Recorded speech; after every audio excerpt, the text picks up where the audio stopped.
What does it mean when somebody says, I'm an empath? Why can that be dangerous? Why do empaths and narcissists so often end up in relationship together? And what do we do about it? Before we get into it, I will introduce myself. For those of you who don't know me, my name is Hannah. I am a real estate broker, divorce and family mediator, spiritual teacher, and coach. Before all of that, I was a police officer for 20 years, and I have also studied Kabbalah for the past 20 years and really dedicated my life to this wisdom. And if you like my teaching and coaching style and you want to learn about the different ways you can work with me, you can head over to thebookofyou.life. That is my website. Otherwise, you can just continue to hang out here and enjoy the free content. So without further ado, let's talk about empaths. So if you think about it from the standpoint of the human nervous system, every person gives off an aura, a field of electromagnetic energy that extends about 7 feet or 88 inches from their physical body. And an empath is really open to reading that person's energy, which can be a beautiful quality if somebody is a social worker or a therapist or a doctor or a healer of any kind, anybody who is helping people, guiding people, then the attribute of empathy is super important because they can't help somebody unless they can empathize, feel, understand that person's pain, what they're going through. But not only that, understanding the pain is not enough. Once we understand the pain, then we need to zoom out, right? Like you need to open the gate so you can feel it, take it in, test it, taste it, and then close the gate so you can zoom out and figure out how to help the person. Because if you're in it with them, you can't help them. Sort of like if you jump in and try to save a drowning person, you're both going to drown, most likely, right? Empathy is a really beautiful quality. It just needs to be balanced.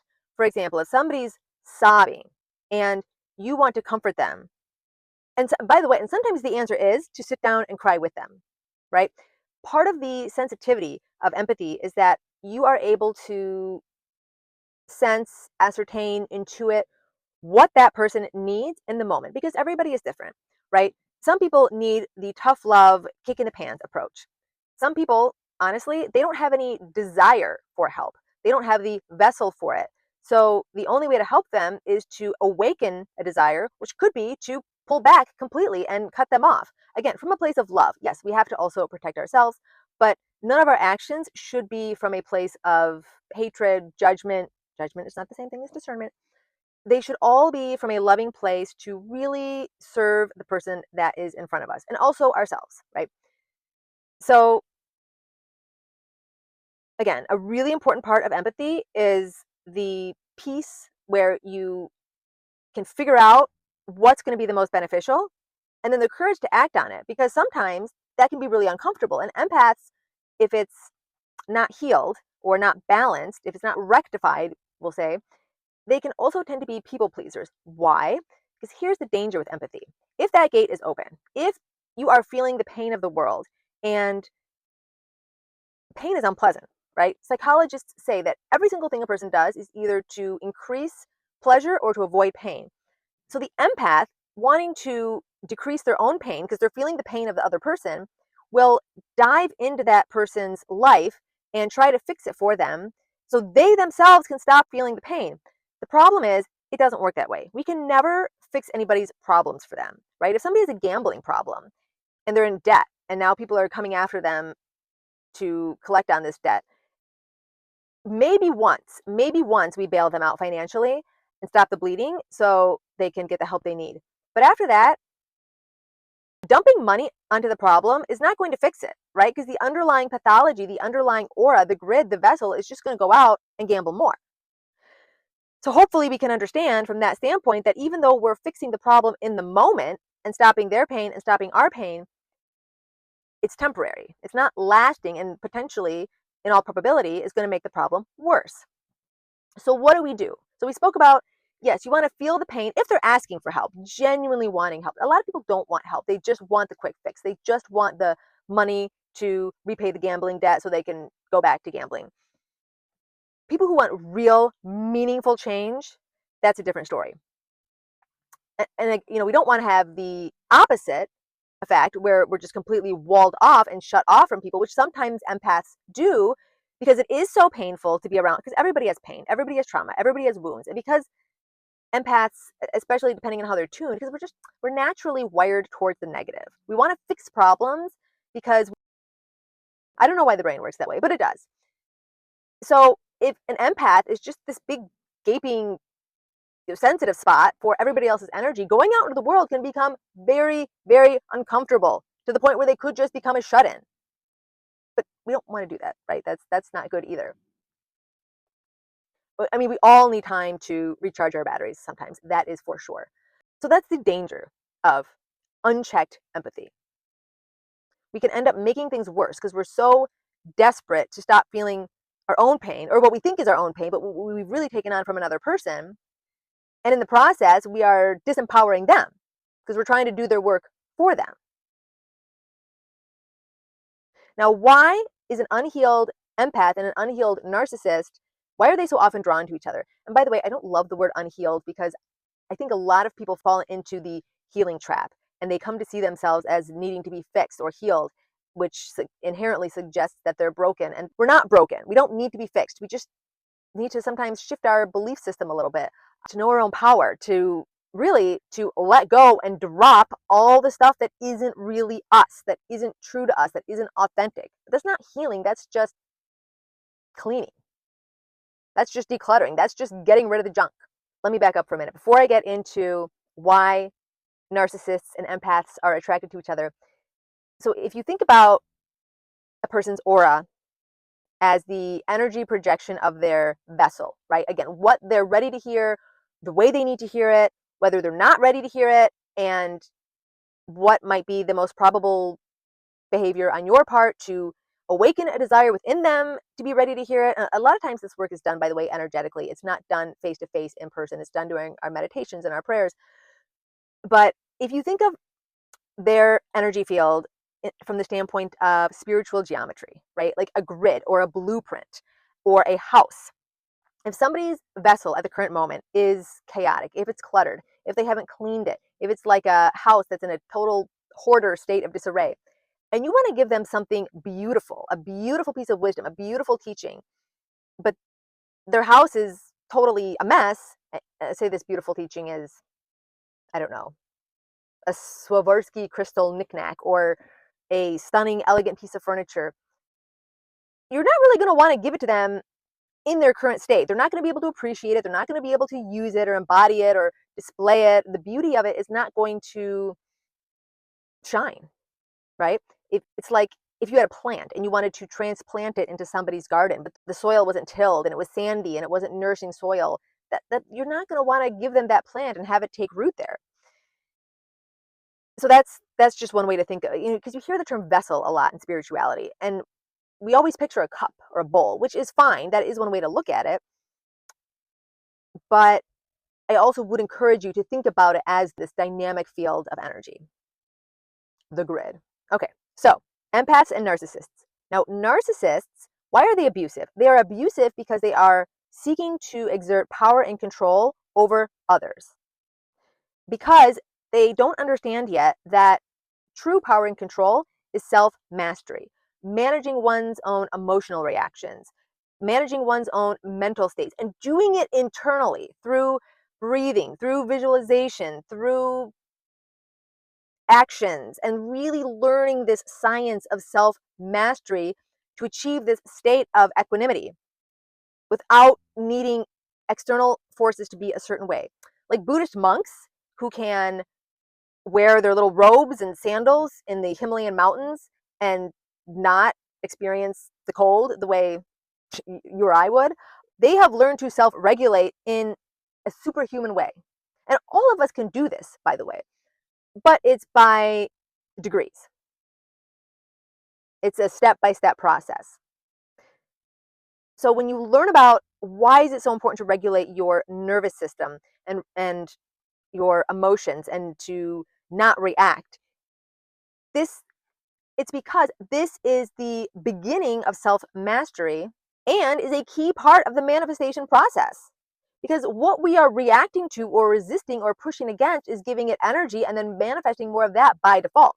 So if we want to manifest deliberately and be a conscious creator, then we need to chill out and to learn to chill out. Like Abraham Hicks always says, be nicer to yourself, take more naps, bask more in the good feelings, milk them. Why?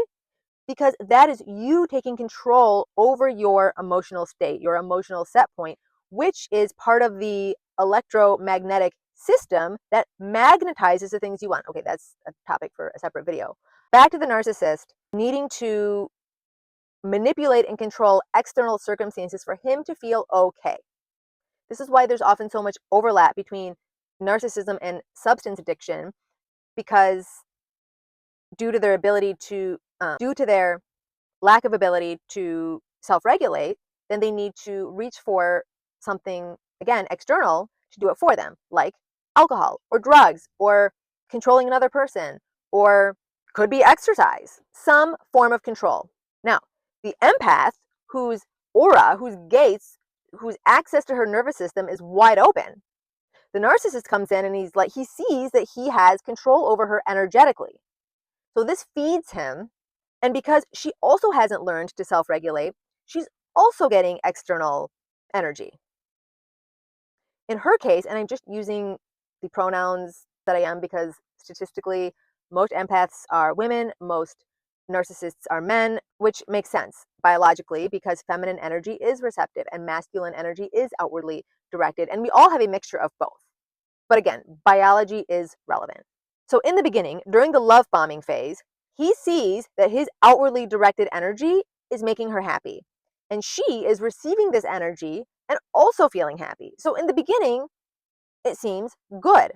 But at a certain point, he realizes that he doesn't want to be the source, that it's unattractive for anybody to make anything other than the true source their God. And then he becomes disgusted with her. And then he starts to abuse her. And then she feels, of course, terrible. And maybe she starts to pull away or shut down. And then he sees he's losing control.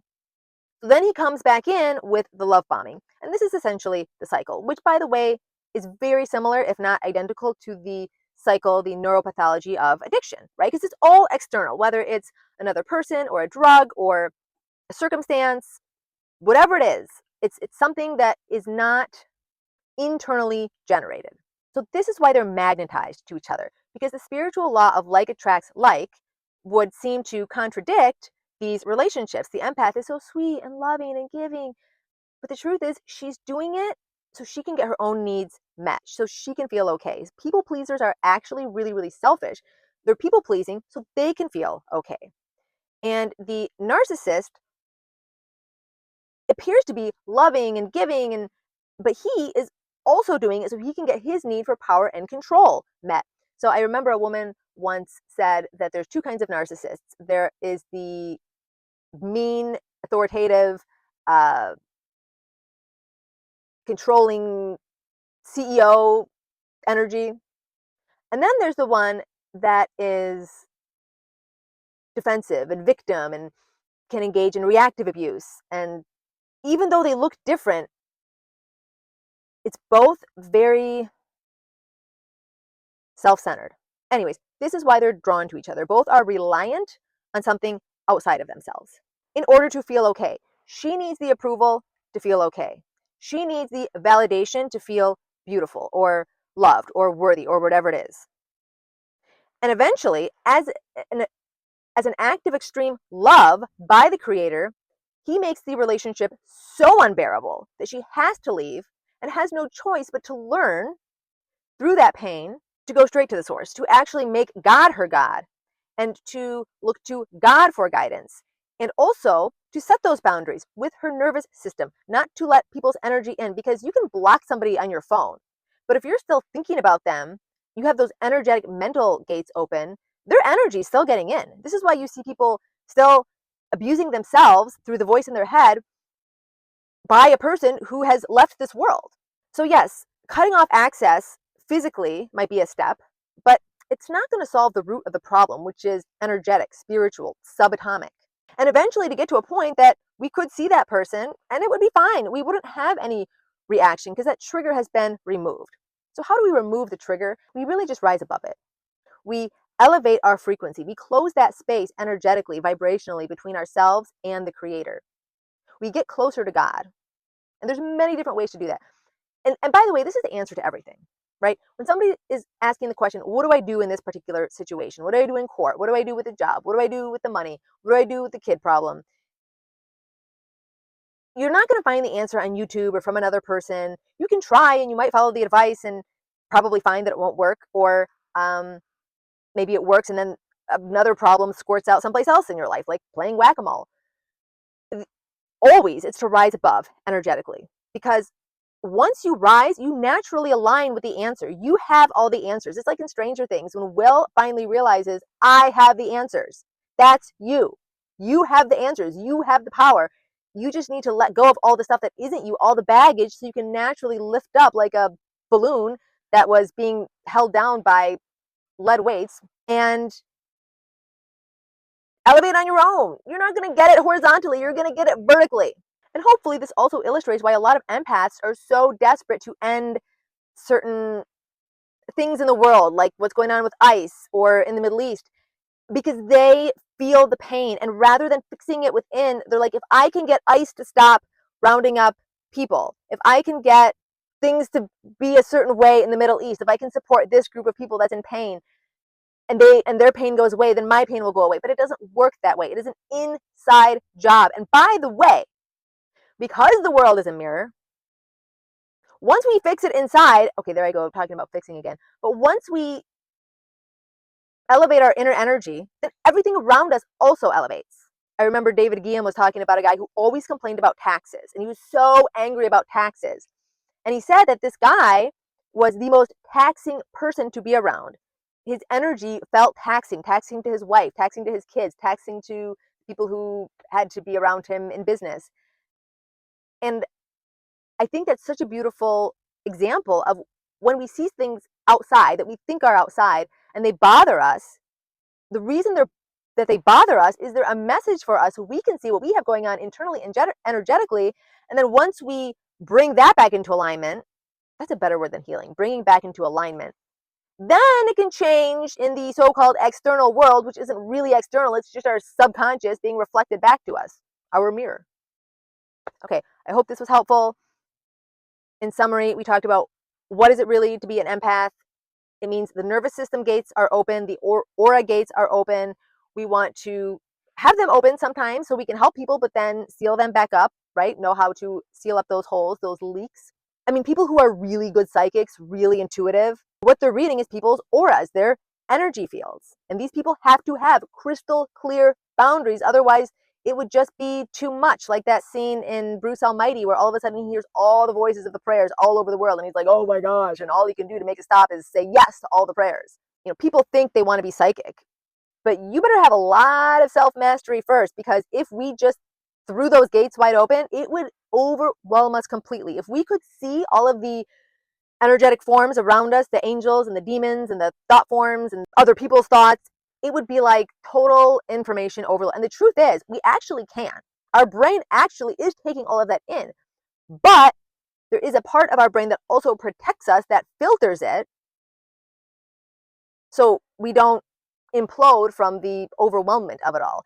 And the people who don't have that protection usually end up in mental institutions unless they really know how to regulate it. Even physically, our physical eyes pick up what, like 0.0135% of the entire electromagnetic spectrum? It's all there. We just haven't expanded enough safely our awareness yet to really take it in. But we're getting there. We're doing it. And for sure, there are techniques to slowly, safely get to that point. But it would be dangerous to do it if we hadn't mastered our own inner energy first. On that note, I love you guys. Thank you for watching. I did not mean to ramble on this long. And I will see you in the next one. Okay, bye.